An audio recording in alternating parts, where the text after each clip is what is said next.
Welcome to tech tutor. നമ്മൾ ഇന്ന് കാണാൻ പോകുന്നത് കമ്പ്യൂട്ടർ ഓർഗനൈസേഷൻ ആൻഡ് ആർക്കിടെക്ചറിലെ മൊഡ്യൂൾ 1 ബേസിക് പ്രോസസ്സിംഗ് യൂണിറ്റ് എന്നുള്ള ഭാഗമാണ്. So as we all know, ഒരു പ്രോഗ്രാം എന്ന് പറയുന്നത് കുറച്ചധികം സീക്വൻസ് ഓഫ് ഇൻസ്ട്രക്ഷൻസ് ആണ്. ഈ ഓരോ ഇൻസ്ട്രക്ഷൻസ് ചിലപ്പോൾ ഒരു ആഡ് എന്തെങ്കിലും അല്ലെങ്കിൽ മൂവ് അങ്ങനെ എന്തെങ്കിലുമൊക്കെ കാണാം. സീക്വൻസ് ഓഫ് ഇൻസ്ട്രക്ഷൻസ് ആണ് പ്രോഗ്രാം എന്ന് പറയുന്നത്. ഒരു പ്രോസസ്സർ ഒരു പ്രോഗ്രാം എക്സിക്യൂട്ട് ചെയ്യുന്നതെന്ന് പറഞ്ഞു കഴിഞ്ഞാൽ 1 ബൈ 1 ആയിട്ട് ഈ ഇൻസ്ട്രക്ഷനെ ഫെച്ച് ചെയ്യാണ് ചെയ്യുന്നത്. എന്നിട്ട് കറസ്പോണ്ടിങ് അതിൽ പറഞ്ഞിരിക്കുന്ന ഓപ്പറേഷൻ എന്താണോ അത് എക്സിക്യൂട്ട് ചെയ്യും. സോ അൺലെസ് ഈ പറഞ്ഞിരിക്കുന്ന സീക്വൻസ് ഓഫ് ഇൻസ്ട്രക്ഷൻസിൽ ഒരു ബ്രാഞ്ചോ അല്ലെങ്കിൽ ഒരു ജമ്പോ ഇൻസ്ട്രക്ഷൻ വരുന്നത് വരെ ഇൻസ്ട്രക്ഷനെ സക്സസീവ് ആയിട്ടുള്ള ലൊക്കേഷൻസിൽ നിന്ന് കറസ്പോണ്ടിങ് ഫെച്ച് ചെയ്യും. സോ ഇൻസ്ട്രക്ഷൻ ഫെച്ച് ചെയ്ത് കഴിയുമ്പോൾ നമുക്കറിയാം ഈ പ്രോഗ്രാം കൗണ്ടർ എന്ന് പറഞ്ഞ രജിസ്റ്ററിൽ വന്നിരിക്കുന്ന കണ്ടന്റ് എന്ന് പറയുന്ന അടുത്ത എക്സിക്യൂട്ട് ചെയ്യാനുള്ള ഇൻസ്ട്രക്ഷന്റെ അഡ്രസ് ആയിരിക്കും. അപ്പോൾ ആ കറസ്പോണ്ടിങ് അഡ്രസ്സിൽ ഈ അടുത്ത് എക്സിക്യൂട്ട് ചെയ്യുന്ന ആ ഇൻസ്ട്രക്ഷന്റെ അഡ്രസ്സിൽ നിന്ന് ആ ഇൻസ്ട്രക്ഷൻ ഫെച്ച് ചെയ്ത് കഴിഞ്ഞിട്ട് ആ ഇൻസ്ട്രക്ഷനെ കൊണ്ടേ കറസ്പോണ്ടിങ് ഇൻസ്ട്രക്ഷൻ രജിസ്റ്ററിൽ വെച്ച് കഴിയുമ്പോൾ നമുക്ക് ഈ പ്രോഗ്രാം കൗണ്ടറിന്റെ യൂസ് കഴിഞ്ഞു, കറസ്പോണ്ടിങ് അഡ്രസ്സ് കിട്ടി. സോ ഈ program counter that means instruction fetch ചെയ്ത് കഴിഞ്ഞു കഴിഞ്ഞാൽ ഈ പ്രോഗ്രാം കൗണ്ടറിലെ അഡ്രസ്സിനെ നെക്സ്റ്റ് അഡ്രസ്സിലേക്ക് അപ്ഡേറ്റ് ചെയ്യണം. സോ ഇൻസ്ട്രക്ഷൻ ഫെച്ച് ചെയ്ത് കഴിഞ്ഞാൽ പ്രോഗ്രാം കൗണ്ടറിനെ അപ്ഡേറ്റ് ചെയ്യണം ടു ദ നെക്സ്റ്റ് ഇൻസ്ട്രക്ഷൻ. ഇനി ഒരു ഇൻസ്ട്രക്ഷൻ എക്സിക്യൂട്ട് ചെയ്യാൻ പ്രോസസ്സറിന് 2 സ്റ്റെപ്സ് ആണ് ഫോളോ ചെയ്യേണ്ടത്. ഫസ്റ്റ് വൺ എന്ന് പറഞ്ഞു കഴിഞ്ഞാൽ ഈ പറഞ്ഞ ഫെച്ചിങ് ഫേസ്, 2 ഫേസസ് ആണുള്ളത്. First one is the fetching phase. അപ്പോൾ ഫെച്ചിങ് ഫേസിൽ എന്താ ചെയ്യുന്നത്, ശരിക്കും ഒരു മെമ്മറി ലൊക്കേഷനിൽ പോയിന്റ് ചെയ്തിരുന്ന ആ കണ്ടന്റിനെ എടുത്ത് പ്രോഗ്രാം കൗണ്ടറിൽ മെമ്മറി ലൊക്കേഷനിൽ നിന്ന് കണ്ടന്റിനെ പോയിന്റ് ചെയ്തെന്ന് ആ കറസ്പോണ്ടിങ് പ്രോഗ്രാം കൗണ്ടറിലെ അഡ്രസ്സിനെ എടുത്ത് കറസ്പോണ്ടിങ് ഇൻസ്ട്രക്ഷൻ രജിസ്റ്ററിലേക്ക് കൊണ്ടുവരുന്നു. ഇനി അടുത്തത് എന്നിട്ട് പ്രോഗ്രാം കൗണ്ടറിലെ കണ്ടന്റിനെ 4 ബൈറ്റ് അഡ്രസ്സബിൾ ആയതുകൊണ്ടാണ് 4 വെച്ച് നമ്മൾ അപ്ഡേറ്റ് ചെയ്യുന്നത്. ഇനി സെക്കൻഡ് ഫേസ് എന്ന് പറയുന്നത് എക്സിക്യൂഷൻ ഫേസ്. എക്സിക്യൂഷൻ ഫേസ് നമുക്കറിയാം, സിംപ്ലി ഈ പറഞ്ഞിരിക്കുന്ന കറസ്പോണ്ടിങ് ആ ഇൻസ്ട്രക്ഷൻ രജിസ്റ്ററിൽ വന്നു കഴിഞ്ഞാൽ ആ കറസ്പോണ്ടിങ് ഇൻസ്ട്രക്ഷനിൽ എന്താണ്, ഇപ്പോൾ ആഡ് ആണോ മൂവ് ആണോ എന്ത് ഓപ്പറേഷൻ ആണോ പറഞ്ഞിരിക്കുന്നത് അതിനെ കറസ്പോണ്ടിങ് എക്സിക്യൂട്ട് ചെയ്യുന്നു. സോ ഇത്രയാണ് ഒരു ബേസിക് പ്രോസസ്സിംഗ് യൂണിറ്റിലുള്ളത്. ആൻഡ് അഗെയിൻ ഒരു ഇൻസ്ട്രക്ഷൻ എക്സിക്യൂട്ട് ചെയ്യാൻ 2 ഫേസസ് ആണുള്ളത്, fetching phase and execution phase. Basically I hope it's clear. ഇനി നമ്മൾ കാണാൻ പോകുന്നത് സിംഗിൾ ബസ് ഓർഗനൈസേഷൻ ആണ്. ഒരു സിംഗിൾ ബസ്സുള്ള പ്രോസസ്സർ എങ്ങനെയാണ് വർക്ക് ചെയ്യുന്നതെന്ന്. ഇതാണ് കറസ്പോണ്ടിങ് ഇന്റേണൽ പ്രോസസ്സർ ബസ് എന്ന് കരുതുക. ആ സിംഗിൾ ബസ് എന്ന് പറഞ്ഞു കഴിഞ്ഞാൽ ഡാറ്റ അഡ്രസ്സിനൊന്നും സ്പെസിഫിക് ആയിട്ട് വരില്ല, എല്ലാം നമ്മൾ 1 അറ്റ് എ ടൈം ഇതിൽ തന്നെയാണ് യൂസ് ചെയ്യുന്നത് ട്രാൻസ്പോർട്ടേഷന് വേണ്ടി. സോ ഇന്റേണൽ പ്രോസസ്സർ ബസ്സാണിത്. ഇതിലേക്കായിരിക്കും എല്ലാം 1 ബൈ 1 ആയിട്ട് കണക്ട് ചെയ്തിരിക്കുന്നത്. ഇനി ആദ്യം മുതൽ ഇതിൽ എങ്ങനെയാണ് ബൈ ഡയറക്ഷണൽ ആരോ ആണോ സിംഗിൾ ഡയറക്ഷണൽ ആരോ ആണോ എന്നുള്ളതൊക്കെ നമുക്ക് ഇതിൽ പറയുന്ന മൂവ്മെന്റ് അനുസരിച്ച് തന്നെ നമുക്ക് എളുപ്പമായിട്ട് കണ്ടുപിടിക്കാൻ പറ്റും. അതെങ്ങനെയാണെന്ന് വെച്ച് കഴിഞ്ഞാൽ ഇത് വരയ്ക്കുമ്പോൾ കുറേ ബ്ലോക്സ് ഉണ്ട്, പക്ഷേ ഇതിന്റെ വർക്കിംഗ് ആയിട്ട് പഠിച്ചു വെച്ചാൽ വരയ്ക്കാൻ എളുപ്പം.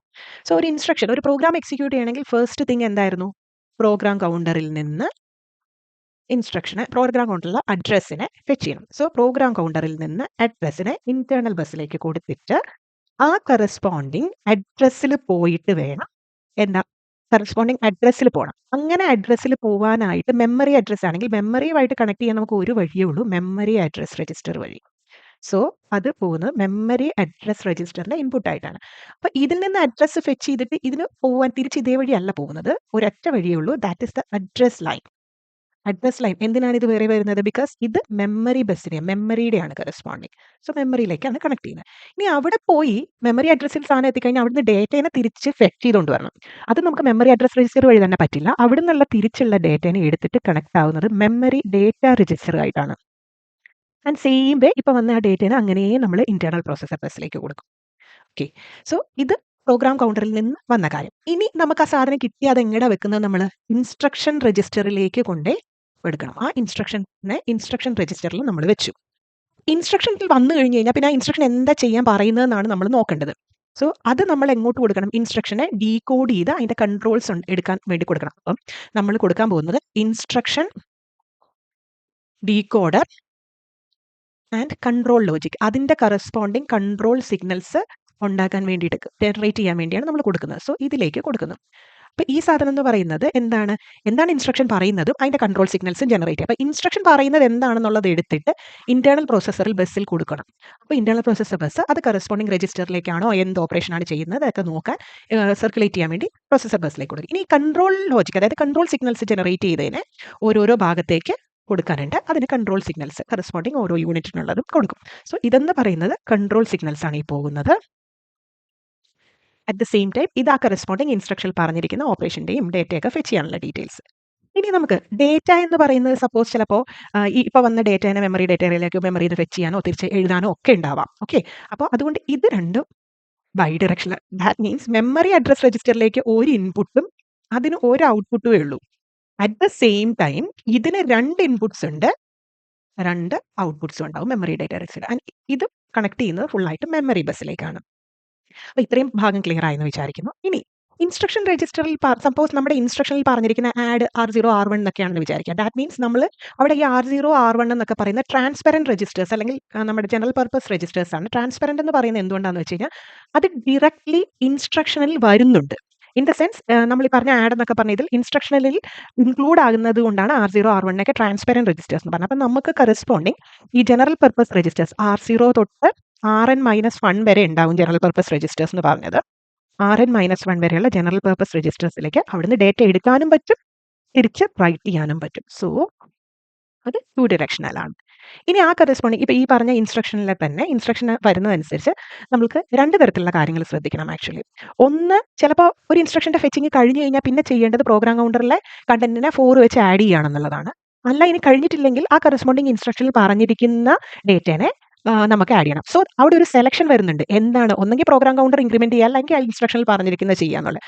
നമുക്ക് 2 ഇൻപുട്ടിൽ നിന്ന് ഒന്നിനെ സെലക്ട് ചെയ്യുക എന്ന് പറയുന്ന ഒരു കണ്ടീഷൻ വരുമ്പോൾ ഉള്ളതെന്ന് പറഞ്ഞു കഴിഞ്ഞാൽ നമുക്കൊരു മക്സ് യൂസ് ചെയ്താണ് അത് സെലക്ട് ചെയ്യാൻ പറ്റുക. സോ ബേസിക്കലി 2 ഇൻപുട്ടിൽ നിന്ന് തന്നിരിക്കുന്ന ഇൻപുട്ടിൽ നിന്ന് ഒരെണ്ണത്തിനെ മാത്രം സെലക്ട് ചെയ്യാനാണ് നമ്മൾ മക്സ് യൂസ് ചെയ്യുന്നത്. അങ്ങനെ സെലക്ട് ചെയ്യേണ്ടി വരുമ്പോൾ we have A select input. എന്തിനാണ്? ഈ കൊടുത്തിരിക്കുന്ന 2 ഇതിൽ നിന്ന് ഏതിനെയാണെന്നുള്ളത് സെലക്ട് ചെയ്യാൻ. സോ ഒന്നെന്ന് പറഞ്ഞാൽ ഞാൻ പറഞ്ഞു ഒരു കോൺസ്റ്റന്റ് 4 ഇത് ആഡ് ചെയ്യാനും, മറ്റത് ഇൻസ്ട്രക്ഷനിൽ പറഞ്ഞിരിക്കുന്നതിന് ഒരു ടെമ്പററി രജിസ്റ്റർ Y വഴിയാണ് നമ്മൾ ഇൻപുട്ട് കൊടുക്കുന്നത്. സോ ഈ സെലക്ഷൻ അനുസരിച്ച് ഇതിൽ ഒന്ന് മാത്രമേ മക്സിലേക്ക് പോവുള്ളൂ. ഇനി എന്താണെങ്കിലും ഇനി നടക്കേണ്ടത് ഒരു അഡീഷൻ ആണ്, അല്ലെങ്കിൽ ഈ പറഞ്ഞിരിക്കുന്ന ഇൻസ്ട്രക്ഷൻ ആണെങ്കിലും അത് ചെയ്യേണ്ടത് നമ്മുടെ അരിത്തമെറ്റിക് ലോജിക് യൂണിറ്റ് ആണ്. Okay, sorry. അത് ചെയ്യേണ്ടത് നമ്മുടെ അരിത്തമെറ്റിക് ലോജിക് യൂണിറ്റ് ആണ്. അപ്പം അരിത്തമെറ്റിക് ലോജിക് യൂണിറ്റ് എന്താണ്? ബേസിക്കലി പറഞ്ഞിരിക്കുന്ന ഓപ്പറേഷനെ പെർഫോം ചെയ്യും. So this is an ALU. ALUവിന് 2 ഇൻപുട്ടാണ് നമ്മൾ പറയുന്നത്, A ഇൻപുട്ട് പോർട്ടും B ഇൻപുട്ട് പോർട്ടും. സോ B എന്ന് പറയുന്നത് എന്ത് ഇൻസ്ട്രക്ഷൻ ആണോ അതിന് കറസ്പോണ്ടിങ് ആയിട്ടുള്ളത് ഇന്റർണൽ പ്രോസസർ ബസ്സിൽ നിന്നും, ഇത് സെലക്ഷൻ കഴിഞ്ഞുള്ളതും ഇങ്ങോട്ടേക്ക് വരുന്നു. സോ ALUവിന് പെർഫോം ചെയ്യാൻ പറ്റുന്ന ധാരാളം അരിത്തമെറ്റിക്കൽ ഓപ്പറേഷൻ ഉണ്ട്. സപ്പോസ് അഡീഷൻ, സബ്സ്ട്രാക്ഷൻ, മൾട്ടിപ്ലിക്കേഷൻ എന്തും ആയിക്കോട്ടെ. ആൻഡ് കറസ്പോണ്ടിങ് കുറച്ച് ലോജിക്കൽ ഓപ്പറേഷൻ ഉണ്ട്, XOR ഒക്കെ. സോ ദിസ് ഈസ് ആക്ച്വലി ഇത് തീരുമാനിക്കുന്നത് ALU എന്ന് വരുന്ന കറസ്പോണ്ടിങ് ALUയിലേക്കുള്ള കൺട്രോൾ സിഗ്നൽസ് ആണ്, കൺട്രോൾ ലൈൻസ് ആണ് അത് തീരുമാനിക്കുന്നത്. ആൻഡ് അഗെയിൻ ഔട്ട്പുട്ട് വരുന്നു.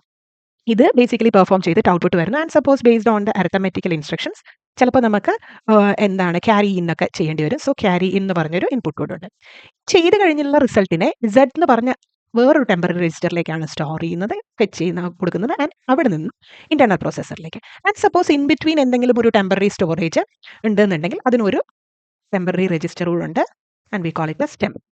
അപ്പോൾ ഇതിൽ പറഞ്ഞതിൽ ശ്രദ്ധിക്കേണ്ട 3 കാര്യം എന്ന് പറഞ്ഞു കഴിഞ്ഞാൽ ട്രാൻസ്പെറന്റ് രജിസ്റ്റർ അല്ലാത്ത 3 രജിസ്റ്റേഴ്സ് നമ്മളിവിടെ പറഞ്ഞു. That is Y, Z and temp. That means ഈ രജിസ്റ്റേഴ്സ് ഏത് ഇൻസ്ട്രക്ഷനിന്റെ ഇടയിലാണ് വരുന്നത് നമുക്കറിയില്ല. ടെമ്പററി സ്റ്റോറേജിന് വേണ്ടിയാണ്. ഒരു ഇൻസ്ട്രക്ഷനിലെ കണ്ടന്റിനെ തൽക്കാലം സ്റ്റോർ ചെയ്യാൻ വേണ്ടി മാത്രമാണ്. അത് നെക്സ്റ്റ് ഇൻസ്ട്രക്ഷനിലേക്ക് അത് ചിലപ്പോൾ അത് സ്റ്റോർ ചെയ്ത് വെക്കുന്നുണ്ടാവില്ല ഫെച്ചിങ്ങിന് വേണ്ടിയിട്ട്. സോ